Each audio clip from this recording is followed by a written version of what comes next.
Welcome back to another episode of the Bear Trap on the Boom Bust channel, a Bears podcast by a Bears fan. I'm your host, Terry, and today we are talking about the NFL draft, everybody. We got Caleb Williams, we got Odunze. It is crazy. So I'm going to go ahead and I'm gonna go through the first round real quick, kind of get my thoughts on it, and then we'll get to the Bears of it all. But y'all asked for this. I said, did y'all want me to wait till tomorrow? But people said very overwhelmingly they want me to talk about it tonight. All right, so Caleb Williams goes to the Bears. That's been locked in. We'll talk about that more. But yeah, all I can think about is all the naysayers, all those different things. But it's finally official. Obviously, Justin Fields was traded, and so we kind of knew what path we were walking, but it's done. It's done. We finally got the name read. Jaden Daniels, talk about the agent, talk about the way the process was handled. I expected, I would say, interesting things when it came to them, because they just, they got basketball people, they got Magic Johnson. We don't know what's going on, but they did their thing. Obviously, I know they bring in prospects and groups in different places, but to bring all these top quarterbacks in for number 2, that was just different. Drake May, the Patriots take him. Not super shocked by that. Cardinals seem to be locked in on Marvin Harrison. And again, as I said, it only takes one team. Obviously, when we look back in history, everybody's going to be like, Marvin Harrison was the clear number 1. I don't think it was clear. It wasn't clear for a lot of teams, but it only had to be clear for one team. The Chargers take Joe Alt. Once again, didn't think he was getting to number 9. I never saw that coming. Giants, I was very shocked. I didn't care about the quarterback stuff. I was shocked. I started to feed into the hype, which is why, again, I always give people grace when they fall for this, if they're casuals and all that, because the media can get you. I really felt like the discussion about the Giants not wanting to, screw the LSU stuff, but they didn't necessarily feel comfortable with the personality of neighbors that might be too OBJ, too diva. And I get that. Obviously, I had Odunze as my number 1, so I would have been fine, or it would have made sense to me, I should say, if the Giants took Odunze over Neighbors. But obviously, that means we couldn't get him. And I would have been cool with Neighbors, but I wanted Odunze. So, there's that. All right. J.C. Latham goes 7th. Those one of those moments in the draft where I'm just like, yes, fist in the air. Because I've been saying J.C. Latham's that type of cat all along. Then we got Penix to Atlanta. I do not understand this at all. Now, part of me is like, I should have saw this coming. And I don't mean Penix, but I should have saw a wild card coming. I told you, this class in particular is very interesting. You just don't have any defenders. It's a very weak defensive draft. I was just saying this the other day. I was like, if you had 2-3 guys, a Sauce Gardner, if you had an Aiden Hutchinson, something like that, to shake up the top 10, top 15, that's one thing. But you don't. And I really believe that I should have realized a team would do something rogue. Now, did I think that would be Michael Penix? Not necessarily, but if you're the Falcons, you look at it. Okay, Dallas Turner, not the guy everybody said he was. That's kind of how I felt. Latu, we might not like his medicals. We need an edge, but we're not sold on those guys. Byron Murphy, we might not be sold on him because we just didn't see enough of him playing in that position. Receiver, we're loaded at. We don't really do that again. Bowers, he's a reach guy, but we got Pitts, one of the premium tight ends. We don't need to do that. So you get into a spot where it's like, yeah, we could trade back, but nothing excites us. What are we giving up? And they take Penix. Now, you do this on the back of signing Kirk Cousins to a long-term contract. You do this with Penix, who might be a little older, and the internet is full of people like clowning this pick. Like, what are you doing? And I can't necessarily defend it. There's things about Penix that I don't feel like he's that's second round pick for me. But also on top of that, yeah, you did sign Kirk Cousins to a big deal. And you could say, hey, we can get out of it after this year or this year. But I just feel like as the Falcons, there's so many holes. So picking Penix is interesting. The Bears getting Odunze. That's been a scenario that everybody's talked about, the mock draft simulations, all that. So it's not shocking, but it is freaking exciting to have it done. You have Caleb Williams, you have Rome Odunze, and those two were thrown together with Keenan Allen, with DJ Moore. It makes me feel, because I don't necessarily ever feel like an insider, quote unquote, has more information than the team. So it makes me feel like the Bears really understood what was going on. And you can say whatever you want. It was circumstance. Caleb got these guys together, whatever. I don't believe it was a coincidence that all these guys was thrown together. So we got Odunze, my number one receiver. Absolutely amazing. Let's go Bears. Bear down, Chicago Bears. This is an exciting time. JJ McCarthy falls to the Vikings. He gets a nice weapon with Justin Jefferson, those guys, but not necessarily sure of what, McCarthy will be. You get a lot of weapons, a great foundation other than the defense, but we will see. And actually, we'll talk about the Vikings later, but I'll be interested because he's in our division, so we'll talk about him. The Jets bypass Bowers. They go Olumuwame Fashanu, and he goes as a, we'll see. I have no idea.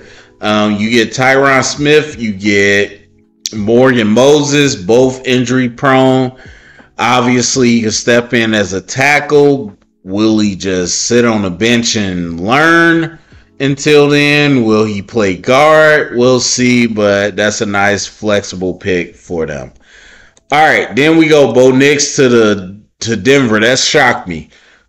I would have put money that Denver would not have picked a quarterback after taking Zach Wilson. Not to say that he's the savior, but I would say that that gives you flexibility, and you just a team that has a lot of holes. So for you to go ahead and take Bo Nix when you need so much on the team, and there's good stuff, like you need receivers, you need offensive line, there's all there. Trade back made so much sense, but they went with Bo Nix, so we'll see what happens there. The Raiders taking Brock Bowers was weird. You just took Michael Mayer out of Notre Dame. Not saying they're the same guy or the same caliber, but Michael Mayer is great. And to take Bowers, who's elite, I mean, yeah, you add to it, but offensive line, corners, secondary, it's all type of needs there, but they go Bowers, so that was a little bit of shock. And honestly, I think that was a pivot point in the draft. So Fuaga, for all the talk about him, you had 3 tackles go in front of him. The Saints need a tackle really bad. They got it. Latu goes to the Colts, which was interesting just because everybody talked about them wanting either a pass catcher or a corner. And they go Latu. He goes before Dallas Turner. We already did the tape. I told you, if you're comfortable with the medical, to be honest, that's a top 10 pick. So not shocked there, but definitely goes to Colts, which is kind of second team to me now. So I can't wait to see what he does there. You got Byron Murphy goes to Seattle. Seattle hasn't had a D-line in forever. So not shocked there. Pretty decent pickup for them. Dallas Turner, let me back up. Seattle, because I'm thinking of the old Seattle. They got McDonald, and it's more of a odd front edge pressure type thing. So, as I said, I think I said before, when you think of Mudabuke, what they did with him and Baltimore and what they potentially do with Murphy, that'd be interesting. Although, I think he's best as a penetrating 3 tech. Dallas Turner's, the Vikings don't have trade down, they get McCarthy, but they trade up. They trade up to get Dallas Turner, who's still on the board. A lot of people talk about them with edge rusher. They got Greenyard from Houston, root to the good bros. And so they also got I can't remember his name, but from Miami. So I thought that'd be good on the edge, but they end up getting the edge rusher who kind of fell down the board. Then you get Mims to the Bengals. You don't got Bowers there, so there's no temptation. But I would have thought Fanu would have been a good pick because you got you got Trent Brown. Obviously, you got Orlando. Is it Orlando? Yeah, they got 2 Browns. So I thought you would get a guy that could play guard easily and then play tackle if you need him to. But they got Mims. So O-line help either way. Verse goes to the Rams, who get a little bit of defensive line help with Aaron Donald retiring.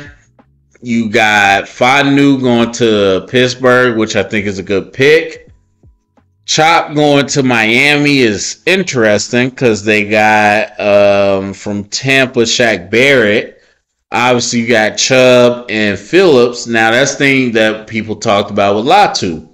Jalen Phillips had like a similar injury scare.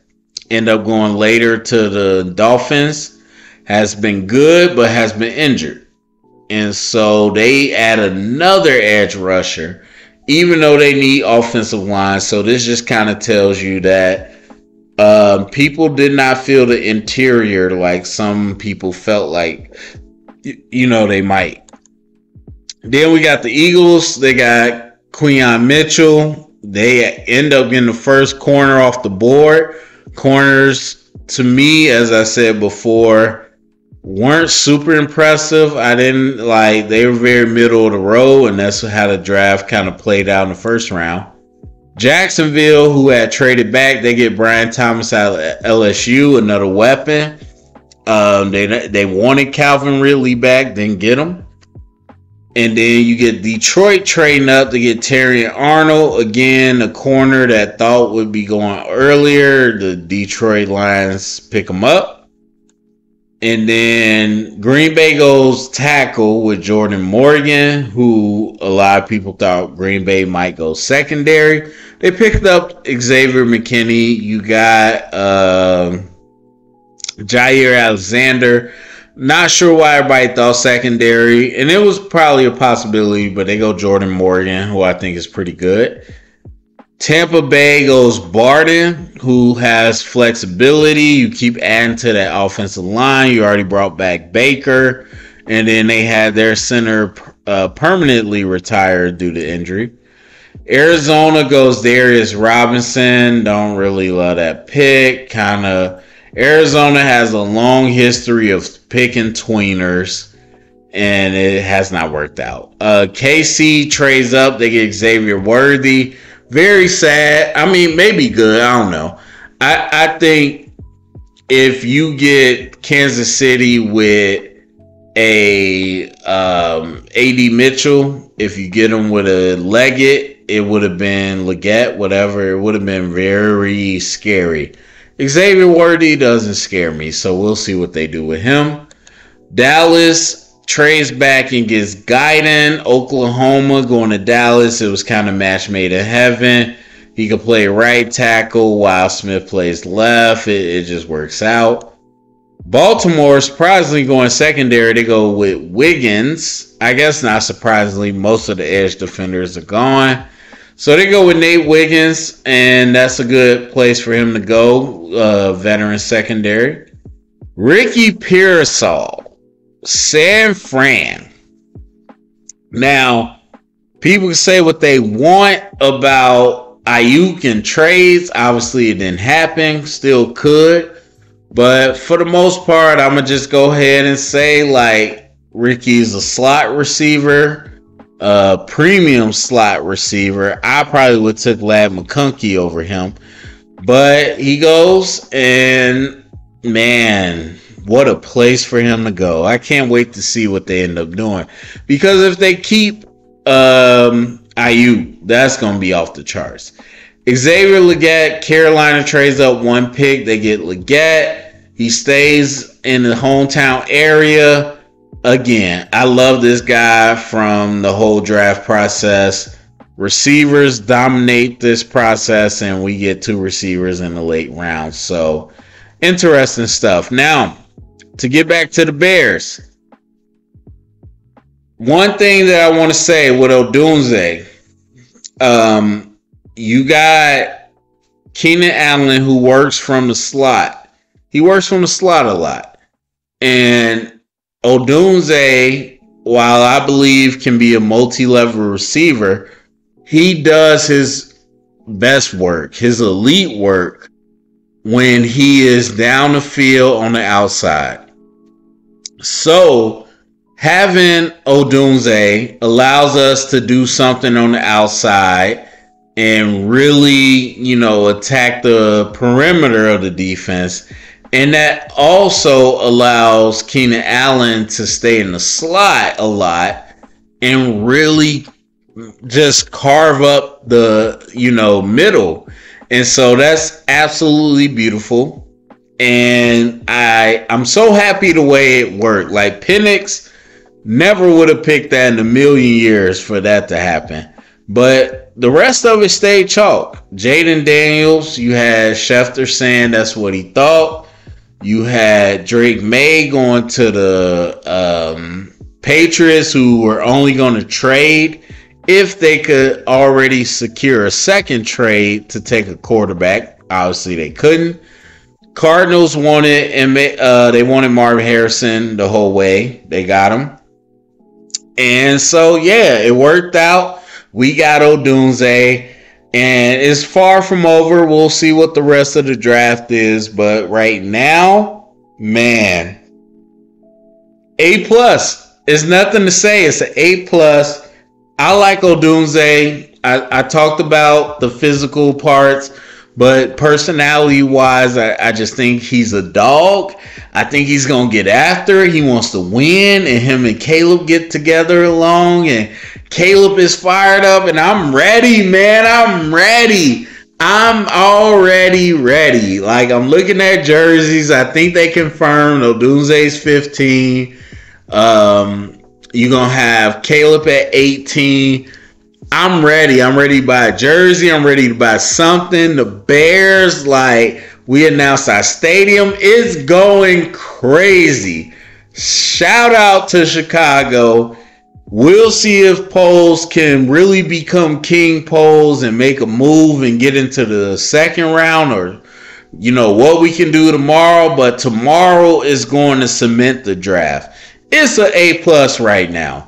But the high probability is it could be brought down to an A- tomorrow. Or it could solidify the A+. We will see. But go to the comment section. Let me know what you think. Share it around. Get the conversation started. Thumbs up, subscribe. And remember, stay up and bear down.